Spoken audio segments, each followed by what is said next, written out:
नमस्कार, आप देख रहे हैं हमारी खास पेशकश लीगल हेल्पलाइन। मैं हूं आपके साथ रेशु त्यागी। अपने इस लोकप्रिय कार्यक्रम में हम रोजमर्रा की जिंदगी की समस्याओं से जुड़े कानूनी मसलों पर आपकी शंकाओं का समाधान करते हैं। आज हम खाद्य मिलावट की समस्या से जुड़े कानूनी प्रावधान की जानकारी देंगे। आज खाद्य मिलावट स्वास्थ्य के लिए गंभीर खतरा बनकर उभर रही है। थोड़े से मुनाफे के लिए जब मिलावट की जाती है तो उपभोक्ता की जान तक खतरा बन जाता है। बाजार में उपलब्ध खाद्य पदार्थों में मिलावट का संशय हमेशा बना रहता है। दालें, अनाज, दूध, मसाले, घी से लेकर सब्जी, फल तक कोई भी खाद्य पदार्थ मिलावट से अछूता नहीं है। आज मिलावट का सबसे अधिक कुप्रभाव हमारे रोजमर्रा के जीवन में प्रयोग होने वाली जरूरत की वस्तुओं पर ही पड़ रहा है। मिलावट का एक रूप किसी खाद्य पदार्थ में कच्चे रूप या तैयार रूप में खाद्य पदार्थ की मात्रा बढ़ाने के लिए दूसरे पदार्थ को मिलाना है, जिससे खाद्य पदार्थ की वास्तविक गुणवत्ता का नुकसान होता है। खाद्य सुरक्षा कानून food safety and standard act 2006 के तहत मिलावटी खुले में सामग्री बेचने वाले दुकानदारों पर जुर्माने का प्रावधान है और उन्हें जेल भी जाना पड़ सकता है। 5 अगस्त 2011 को लोकसभा में पारित खाद्य सुरक्षा कानून के तहत 12 लाख रुपए सालाना आय वाले व्यवसायी को खाद्य लाइसेंस लेना अनिवार्य है। इस कानून के तहत खुले में बेची जा रही और मिलावट सामग्री के सैंपल भरने का प्रावधान है। सैंपल फेल होने की स्थिति में दुकानदार के खिलाफ कानूनी कार्रवाई अमल में लाई जाएगी। इस स्थिति में 10 लाख का जुर्माना और 6 साल की सजा भी हो सकती है। तो ये थी बुनियादी जानकारी खाद्य मिलावट और उससे जुड़ी कानून की ज्यादा जानकारी देंगे हमारे आज के कानूनी विशेषज्ञ अधिवक्ता परमानंद पांडे जी। सर, बहुत बहुत स्वागत है आपका हमारे खास कार्यक्रम में। तो अगर आपका खाद्य मिलावट से जुड़ा कोई भी सवाल है तो आप फोन करके राय ले सकते हैं। हमारे फोन नंबर्स हैं 0120612797, दूसरा नंबर है 012061279338। खाद्य मिलावट समस्या से जुड़े कानूनी प्रावधान के बारे में आज आपको जानकारी मिलेगी। तो अगर आपका कोई भी सवाल है तो फोन लाइंस खुल चुकी हैं, आप कॉल कर सकते हैं। सर, सबसे पहले हमारे दर्शकों को ये बताइए कि खाद्य सामग्रियों में मिलावट की कानूनी परिभाषा क्या है? कब खाद्य को मिलावटी माना जाता है? देखिए, इसका कोई अलग से कानूनी परिभाषा नहीं है कि कानूनी परिभाषा है। जो आम तौर पर जिसको आप मान लीजिए कि कोई एक जमीन चीज है, ठीक ठाक चीज है, उसमें मुनाफाखोरी के लिए या उसको और बढ़ा के पेश करने के लिए अगर कोई सस्ती सामग्री की उसमें मिलावट की जाती है जिससे मुनाफा बढ़ाया जा सकता है तो इसी को मिलावट कहते हैं। ये तो आप इसको कानूनी रूप से भी ले सकते हैं कि अगर मान लीजिए किसी ने घी बेचना शुरू किया और घी में कुछ ऐसी चीजें मिलाना कर दिया कि वो मान लीजिए 400 रुपए या 500 रुपए किलोग्राम की दही मिल रही है, घी मिल रही है, और उस घी में ऐसी चीज मिला दी गई कि वो उसका दाम 200 रुपया रह गया, 300 रुपया रह गया, तो 250-300 रुपया हर किलोग्राम पर आपका फायदा होने लगा। उस फायदे के लिए जो मिलावट की जाती है, सस्ती चीजों की जो मिलावट की जाती है, वही जो है मिलावट को कहते हैं कि ये टॉक्सिक है, ये आदमी के स्वास्थ्य के लिए बहुत नुकसानदायक है। और लोग दूसरे के स्वास्थ्य के साथ खिलवाड़ करके जो मिलावट करते हैं, यही कानूनी परिभाषा है मिलावट की। कि मिलावट का परिभाषा यही है कि जो आदमी किसी सस्ती चीज को अपने मुनाफे के लिए अच्छी चीज को खराब कर दे रहा है, उसी को मिलावट करते हैं और उसके लिए उसको दंड देने का प्रावधान है। जी सर, कानून में खाद्य मिलावट में 2 तरह की मिलावट की बात की गई है, वो क्या है, वो भी आपसे समझना चाहेंगे। देखिए, 2 तरह की मिलावट ऐसा है ना, मिलावट तो कई तरह की है, लेकिन 2 तरह की मिलावट को हम यूं मान लेते हैं। एक तो जैसे आंख से देख करके लगता है कि देखिए इसमें मिलावट है, एक तो साफ ये दिखाई देता है जी। और एक उसका केमिकल टेस्ट कराया जाता है। केमिकल टेस्ट से उसका अगर पता चलता है कि नहीं, कई बार ऐसा होता है कि मिलावट होती है और पता भी नहीं चल पाता। अगर हमको पता चलेगा तो शायद हम उस चीज को खरीदेंगे भी नहीं। लेकिन उसका हमको पता नहीं चलता जब तक उसका कोई टेस्ट न किया जाए। कई चीजें अपनी आंखों से देख करके विजुअल टेस्ट आंख से देखते हैं और देखने में ही लगता है कि अरे इसमें तो मिलावट की गई है। कई चीज उसको आंख से देखने का मतलब कई बार उसको लोग सूंघ करके, कई बार उसको चख करके, ये देखते ही लोगों को लगता है कि इस चीज में मिलावट की गई है और इस चीज को हमको नहीं लेना चाहिए। ये तो साफ साफ तौर पर मोटे मोटे तौर पर मिलावट करते हैं। लेकिन अगर बारीकी से उसकी जांच की जाएगी, केमिकल टेस्ट किया जाएगा, तो उस केमिकल टेस्ट में जब बात उभर के आएगी कि इस चीज में इतनी मिलावट की गई है और मिलाने से इसका हमारे ऊपर खतरनाक प्रभाव पड़ेगा, हमारा स्वास्थ्य खराब हो जाएगा और ये टॉक्सिक चीज, इसमें कोई विषैली चीज मिला दी गई है और इस चीज को खाने से कई बार फूड पॉइजनिंग का अंदेशा बना रहता है। आए दिन आप देखिए तमाम तरह की घटनाएं ऐसी होती हैं कि मिलावट में लोगों को फूड पॉइजनिंग हो जाती है, लोग परेशान हो जाते हैं, दवाई में खर्च करते हैं और फूड पॉइजनिंग के अलावा कई बार उसका व्यापक असर बहुत दिनों बाद तक पड़ता रहता है। तो इस चीज को रोकने के लिए सबसे जरूरी चीज है कि मिलावट को खत्म किया जाना चाहिए खाद्य सामग्री में। और ये दो ही चीज मैंने आपको बताया कि एक तो आंख से देख करके, दूसरा उसका बारीकी से टेस्ट किया जाता है जो कि केमिकल टेस्ट किया जाता है। ठीक सर। सर ये भी बताइए हमारे तमाम दर्शकों को कि अगर कहीं मिलावट हो रही है, वो देख रहे हैं कि यहाँ पर मिलावट है, वो शिकायत करना चाहते हैं, तो शिकायत कहाँ कर सकते हैं? देखिए ये तो आपने अपने प्रस्तावना में ही कहा है कि देखिए फूड सेफ्टी एंड स्टैंडर्ड जो एक्ट ऑफ इंडिया है FSSAI, तो उसी से रिलेटेड चीजें बनी हुई हैं कि आप अगर जहां पर शिकायत जैसे लग रहा है तो आप उस व्यक्ति से शिकायत करिए, फिर आप ले जाइए जो फूड इंस्पेक्टर है उसके पास कंप्लेंट करिए। फूड इंस्पेक्टर से कहिए कि देखिए ये यहाँ मिलावट हो रही है और आंख के सामने हो रही है और उसकी वो जांच करेगा। अगर वो उसको नहीं तो कई बार मान लीजिए थोड़ा लंबा मामला हो जाएगा, आप कंज्यूमर कोर्ट में भी इस चीज को ले सकते हैं।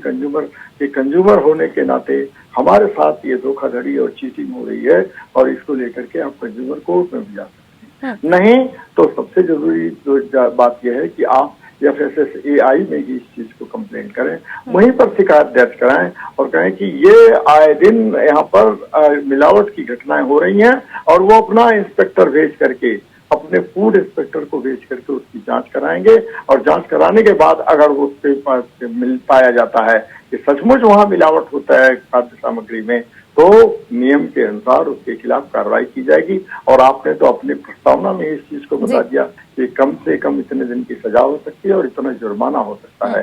ये सामान्य तौर पर जुर्माना केवल 6 साल, सजा केवल 6 साल की नहीं है। अगर गंभीर रूप से उसमें मिलावट की गई है तो आजीवन कारावास की सजा भी उसमें है। लेकिन 10 लाख तक के जो फाइन है, फाइन तो 10 लाख तक का हो सकती है, 10 लाख रुपए तक फाइन की जा सकती है। चलिए, मुझे लगता है क्योंकि कार्यक्रम तो सभी देखते हैं और जो मिलावट करते हैं उनके लिए भी यहाँ, जैसे कि आपने बताया कि कितने साल की सजा है, आजीवन कारावास भी हो सकता है, तो उनके लिए भी कहीं ना कहीं एक हिदायत है कि अगर ऐसा कर रहे हैं तो संभल जाइए, क्योंकि कई बार जानकारी नहीं होती है लोगों को।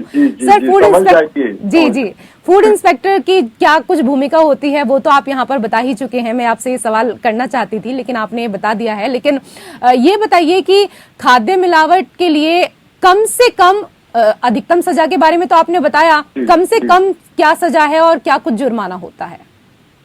देखिए, अधिकतम सजा के बारे में तो हमने बता दिया कि कम से कम सजा अगर मान लीजिए होती है तो आज भी ये स्थिति आ गई है कि अगर मान लीजिए कई बार ऐसा होता हल्की फुल्का घटना होगी, उससे बहुत स्वास्थ्य पर नुकसान नहीं हो रहा है, इस चीज की अगर जांच हो गई है तो भी कम से कम 3 महीने की सजा होती है उस चीज को, और उस पर एक पेनल्टी होती है, उस पर जुर्माना भी किया जा सकता है। और जुर्माने की राशि लेकर के 10,000 रुपए से लेकर 10 लाख तक की जा सकती है। उसको ये छोटी मोटी कोई घटनाएं हो गई हैं जिसको लेकर के कई बार ऐसा होता है कि उसमें नहीं, लेकिन मिलावट का चीजें हैं जिससे स्वास्थ्य खराब होने का अंदेशा रहता है, तो ऐसी स्थिति में तो वही निर्धारित किया जाता है, फूड इंस्पेक्टर ही तय कर देता है कि मिलावट कोई गंभीर किस्म की है या नहीं गंभीर किस्म। अगर गंभीर किस्म की मिलावट है तो उसके अनुसार सजा भी बढ़ जाती है और जुर्माना भी बढ़ जाता है। लेकिन अगर गंभीर किस्म की मिलावट नहीं है तो सजा भी कम होती है और जुर्माना भी कम होता है। ये बात साफ है। लेकिन सबसे अच्छी चीज तो है कि मिलावट ना ही की जाए, मिलावट को कतई नहीं। खाद्य मिलावट को लेकर कितनी सजा होती है, कितना जुर्माना होता है, और आपके मन में भी अगर कोई सवाल है तो आप भी हमें कॉल कर सकते हैं, क्योंकि आज कानूनी जानकारी हमें दे रहे हैं परमानंद पांडे जी। सर, भारत में किस अधिनियम के तहत खाद्य मिलावट को नियंत्रित किया जाता है, ये क्यों लाया गया था? भारत में ये कानून आज से नहीं है, 1954 से कानून बना हुआ है, फूड एडल्टरेशन एक्ट। उसमें ये देखा गया है कि फूड में अगर खाद्य सामग्री में कोई एडल्टरेशन करता है तो उस समय भी नियम था के साथ पालन, लेकिन यूनिफॉर्म ला नहीं, वो राज्य में ये जो एक नया AI का कानून बनाया गया 2011 में, ये एक यूनिफॉर्म ला है जो पूरे हिंदुस्तान भर में, पूरे देश भर में उसको लागू किया जाता है। इसी के नियम के तहत, इसी की गाइडलाइन के तहत सारे लोगों को, जो उसमें काम करने वाले लोग होते हैं, वो एम्पावर्ड होते हैं, उनको अधिकार मिला होता है कि उसकी वो जांच करें, और उनके पास शिकायत है तो उसको शिकायत को देखें, उसका निपटारा करें। तो ये एक यूनिफॉर्म लगा है जो food safety and standardization act जो ऑफ इंडिया, ये इसके तहत जो है, स्टैंडर्ड एक्ट ऑफ इंडिया के तहत ही आप जांच कर सकते हैं, और इसी के अनुसार वो गाइडलाइन बनाते हैं और उसी गाइडलाइन का पालन होता है। अब मान लीजिए किसी ने, ऐसा है कि मिलावट तो एक चीज में नहीं होती है, आप मसाला कोई खा रहा है, हल्दी में किसी ने मान लीजिए ईंट का पाउडर मिला दिया, या कुछ दिन का मिर्च में, लाल मिर्च में मिला दिया ईंट का पाउडर। तो कई बार ऐसा होता है, दालों में देख लीजिए कंकड़ पत्थर मिला दिया जाता है, तो उसके आदमी की किडनी खराब हो जाती है, कई कई चीजों को खाने से लोगों के लीवर खराब हो जाते हैं।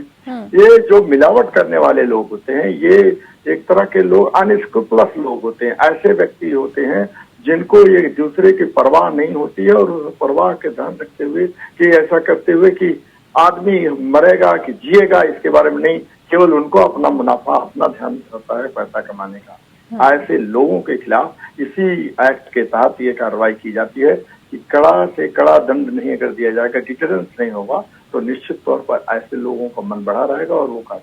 तो पहले जो था 3-4 एक्ट थे, 3-4 एक्ट को सबको सम्मिलित करके ये 2011 का जो एक्ट बना है, उस एक्ट के तहत पूरे देश भर में एक ही तरह का नियम कानून लागू होता है, और उसी नियम कानून के तहत ही सारे अधिकारियों को ये अधिकार मिला होता है कि वो मिलावट करने वालों के खिलाफ कार्रवाई करें। जी सर, अगस्त 2011 को लोकसभा में पारित खाद्य सुरक्षा कानून के मुख्य प्रावधान क्या हैं, वो भी हम आपसे समझना चाहेंगे। देखिए, उसका मुख्य प्रावधान तो ये है कि सबसे पहला जरूरी चीज है कि आप एडल्टरेशन को, माने मिलावट को रोकिए जी। उसके मिलावट को, अब मिलावट को रोकने के लिए उसका एक लाइसेंस देना पड़ता है कि आप मिलावट को कैसे, हर एक आदमी जिसने चाहा वो बेचना शुरू कर दिया, नहीं, बेचने के पहले आपको एक लाइसेंस लेना होगा, और लाइसेंस मिलने के बाद ही उसकी जांच होगी। लाइसेंस मिलने के बाद ही आपको बेचने का या किसी चीज को अधिकार होगा। नहीं तो क्या होता है कि अगर ये लाइसेंस की व्यवस्था न रखी जाए और अगर उनको ढंग का रोक न लगाई जाए, तो कोई भी आदमी आकर के और कोई भी चीज बनाएगा और बेचना शुरू कर देगा। तो सबसे पहली चीज ये होती है कि उसका लाइसेंस लीजिए आप, और लाइसेंस के लिए एक फॉर्मेट होता है, वो फॉर्मेट को पूरा करिए और उसको बनाइए, भरिए, और भरने के बाद आप उसका सैंपल दीजिए। पहले सैंपल दीजिए और सैंपल की जांच होगी, और ये मानक के अनुसार पाया गया कि नहीं, आपके द्वारा बनाई गई सामग्री खाने योग्य है और ये नुकसानदेह नहीं होगी, इससे किसी को कोई क्षति नहीं होगी, तभी वो आपको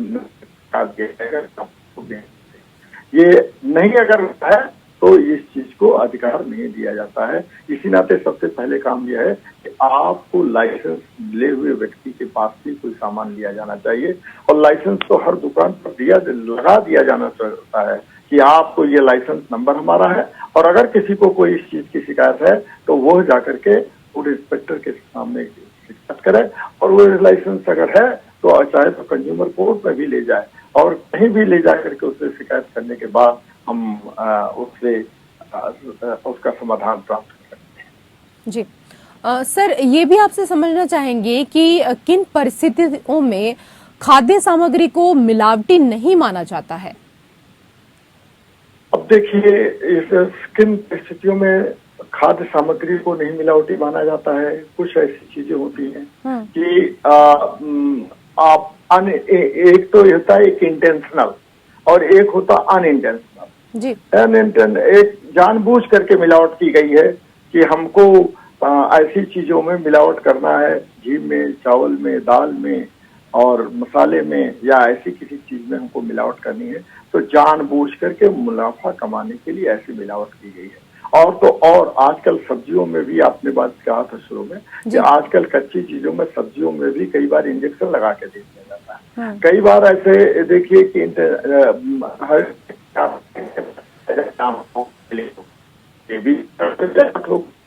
कई चीजों को ऐसे देखा जाता है कि जैसे सेब या आप बैगन कोई खरीदता है तो उसको वैक्स लगा करके और उसको चमका दिया जाता है। ये भी एक तरह के मिलावट है।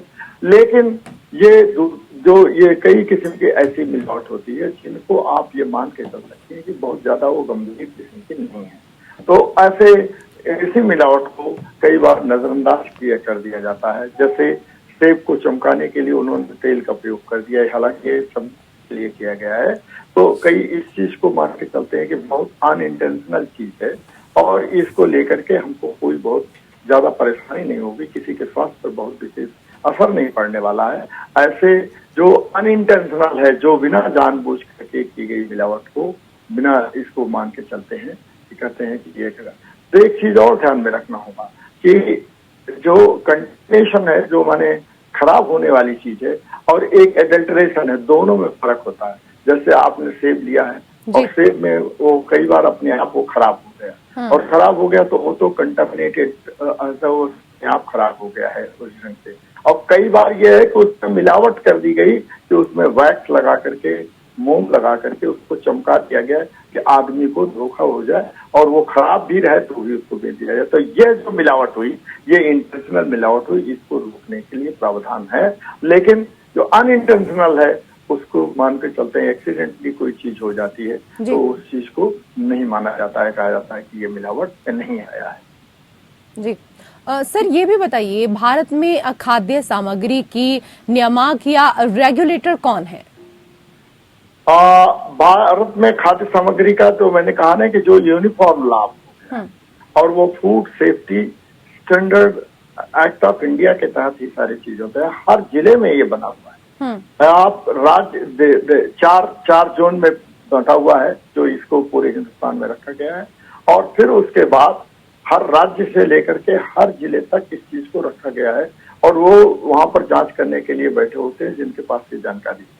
वही इस चीज को जांच करते हैं समय समय पर। उनका खुद का काम होता है कि वो रेस्टोरेंट में जाएं, वो दुकानों में इसकी जांच करें, होटलों में जाकर के इसकी जांच करें कि खाना किस ढंग से हो रहा।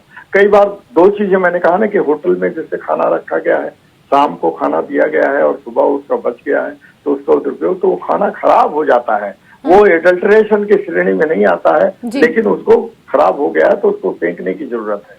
और ये काम जरूर है कि ये जो फूड इंस्पेक्टर लगे होते हैं, इनका ये चीज है कि वो जाकर के देखें कि क्या वहां पर खराब चीज तो नहीं दी जा रही है जिससे लोगों का स्वास्थ्य खराब हो रहा है। क्योंकि ये अगर चीज को ध्यान में नहीं देंगे तो दूसरा कौन ध्यान देगा। लेकिन एडल्ट्रेशन और कंटामिनेशन, ये दोनों चीजों में डिफरेंशिएट, दोनों चीजों में अंतर करना पड़ेगा कि किसमें मिलावट हो रही है और कौन सी खराबी हो रही है। खराबी की चीज को फेंक दीजिए, उसमें आपको बहुत दंड देने वाले नहीं मिलने है। लेकिन अगर उसमें मिलावट करके ऐसा कर दिया जाता है कि नई खराब होती हुई चीज को मिला तो फिर बेचा जा रहा है, दंड नहीं है, तो ये अपराध है। जी, आज के विषय पे हमारे तमाम दर्शकों को इतनी अहम जानकारी देने के लिए आपका बहुत बहुत शुक्रिया परमानंद पांडे जी। और इसी के साथ हमारे खास कार्यक्रम लीगल हेल्पलाइन में मेरे साथ फिलहाल इतना ही। नमस्कार।